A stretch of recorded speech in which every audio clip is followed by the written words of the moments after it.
ವಿಧಾನಸಭೆಯಲ್ಲಿ ಕೆಪಿಎಸ್ಸಿ ತಿದ್ದುಪಡಿ ವಿಧೇಯಕದ ಚರ್ಚೆ ನಡೀತಾ ಇದೆ. ನೀವು ಇದಕ್ಕೆ ಆಪರೇಷನ್ ಮಾಡಬೇಕು, ಕೇವಲ ಗುಳಿಗೆ ಕೊಟ್ಟು ಸರಿಪಡಿಸೋಕೆ ಆಗೋದಿಲ್ಲ ಹೀಗಂತ ವಿಧಾನಸಭೆಯಲ್ಲಿ ವಿಪಕ್ಷ ನಾಯಕ ಆರ್ ಅಶೋಕ್ ಹೇಳಿಕೆ ಕೊಟ್ಟಿದ್ದಾರೆ. ಮಾತ್ರೆ ಕೊಟ್ಟು ಸರಿಪಡಿಸ್ತೀನಿ ಅಂದ್ರೆ ಆಗಲ್ಲ, ಕೆಪಿಎಸ್ಸಿನ ಆಪರೇಷನ್ನೇ ಮಾಡಬೇಕು ಅಂತ ಹೇಳಿದ್ದಾರೆ.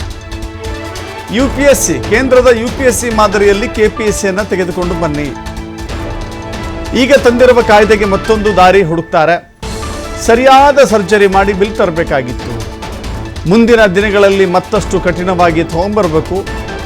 ಲೋಕಸೇವಾ ಆಯೋಗದ ತಿದ್ದುಪಡಿಗೆ ಅಥವಾ ಆ ತಿದ್ದುಪಡಿ ಬಿಲ್ಗೆ ಸಲಹೆಯನ್ನ ಕೊಟ್ಟಿದ್ದಾರೆ ಆರ್ ಅಶೋಕ್.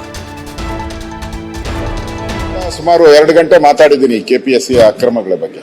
ಇದೇ ಸದನದಲ್ಲಿ ನಾನು ಮಾತಾಡಿದ್ದೀನಿ.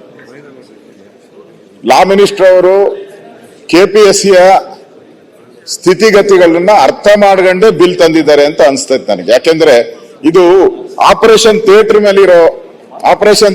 ಮೇಲೆ ಆಪರೇಷನ್ ಸ್ಟೇಜ್ ಅಲ್ಲಿ ಇರುವಂತ ಆಯೋಗ ಇದು. ಇದಕ್ಕೆ ಆಪರೇಷನ್ ಮಾಡಬೇಕು. ನೀವು ಟ್ಯಾಬ್ಲೆಟ್ ಬರೀತಾ ಇದ್ದೀರಾ ಡಾಕ್ಟರ್, ಈಗ ಕ್ರಿಟಿಕಲ್. ನೀವು ಟೇಬಲ್ ಮೇಲೆ ನಾನು ತಂದು ಅದನ್ನ ಆಪರೇಷನ್ ಮಾಡಿ ಅಂದ್ರೆ ನೀವು ಅವ್ರಿಗೆ ಮಾತ್ರೆ, ಪ್ಯಾರಾಸಿಟಮಾಲು, ಔಷಧಿ, ಇಂಜೆಕ್ಷನ್ ಕೊಟ್ಟು ಮನೆಗೆ ಕಳಿಸ್ತಾ ಇದ್ದೀರಾ ಅಷ್ಟೇ. ಇದರಿಂದ ನನಗನ್ಸ್ತೈತೆ ನೀವು ಸದುದ್ದೇಶದಿಂದ ತಂದಿದ್ದೀರಾ, ಅದರ ಪ್ರಶ್ನೆ ನಾನು ಮಾಡಲ್ಲ, ಸದುದ್ದೇಶ. ಆದ್ರೆ ಇದು ಬಹಳ ಕೆಟ್ಟೋದಂತ ಕೊಳತು ನಾರುವಂತ ಸ್ಥಿತಿಗೆ ಬಂದ್ಬಿಟ್ಟಿದೆ.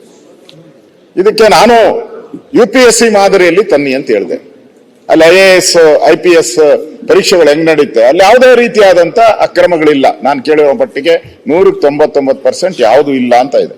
ಮುಖ್ಯಮಂತ್ರಿಗಳು ನನಗೆ ರಿಪ್ಲೈ ಮಾಡ್ಬೇಕಾದ್ರೆ ಅದೇ ಪದನೇ ಹೇಳಿದ್ರು, ಇಲ್ಲ ಅಶೋಕ್ ಅವರು ಹೇಳಿದ್ದಾರೆ ಆ ಮಾದರಿಯಲ್ಲೇ ನಾವು ಹೋಗ್ತೀರಿ ಅಂತ. ನೀವು ಅದಕ್ಕೆ ಒಂದು ಸಣ್ಣ ಔಷಧಿ ಗುಳಿಗೆಯನ್ನ ಕೊಡ್ತಾ ಇದ್ದೀರಾ. ಇದರಿಂದ ನನ್ಗನ್ಸುತ್ತೆ ನನಗೆ ನೀವು ಸದುದ್ದೇಶ, ನಿಮ್ ಬಗ್ಗೆ ನಾನೇನು ಪ್ರಶ್ನೆನೇ ಇಲ್ಲ. ಬಿಲ್ಲನ್ನ ನಾನು ಸ್ವಾಗತ ಮಾಡ್ತೀನಿ. ನಮ್ಮ ಸುರೇಶ್ ಕುಮಾರ್ ಸ್ವಾಗತ ಮಾಡಿದ್ದಾರೆ, ಸ್ವಾಗತ ಮಾಡ್ತೀನಿ. ಆದ್ರೆ ಇದರಿಂದ ಏನು ಸಾಲ್ವ್ ಆಗಲ್ಲ. ಇದಕ್ಕೆ ಇನ್ನೊಂದು ದಾರಿ ಹುಡ್ಕೊಂತಾರ ಅವ್ರು. ನಿಮ್ಮ ಈ ಬಿಲ್ಲಿಗೆ ಇನ್ನೊಂದು ದಾರಿ ಹುಡ್ಕೊಂಡು ಕರಪ್ಷನ್ಗೆ ಮತ್ತೊಂದು ವೇನ ಕಂಡುಹಿಡಿಯುವಂತ ಚಾಣಕ್ಯರು ಅಲ್ಲಿರುವಂತದ್ದು, ಚಾಣಕ್ಯರು. ಅದರಿಂದ ಸರಿಯಾದಂತ ಸರ್ಜರಿಯನ್ನ ಮಾಡಿ ಬಿಲ್ಲನ್ನ ತಂದಿದ್ರೆ ಒಳ್ಳೇದಿತ್ತು ಅಂತ ನನ್ನ ಅಭಿಪ್ರಾಯ. ಆದ್ರೂ ಕೂಡ ಪ್ರಯತ್ನ ಮಾಡಿದ್ರೆ ಈ ಬಿಲ್ಲನ್ನ ನಾನು ಸ್ವಾಗತ ಮಾಡ್ತೀನಿ. ಮುಂದಿನ ದಿನದಲ್ಲಾದ್ರೂ ನಾನು ಸಚಿವನಾಗಿ ಕೆಲಸ ಮಾಡಿದ್ದೀನಿ. ನಾನು ಸಚಿವನಾಗಿ ಅವ್ರು 25ನೇ ವರ್ಷಕ್ಕೆ KPSC ಎಕ್ಸಾಮ್ ಬರೆದ್ರೆ ಅವ್ರು ಬರೋದು 35ನೇ ವರ್ಷಕ್ಕೆ ಅಪಾಯಿಂಟ್ಮೆಂಟ್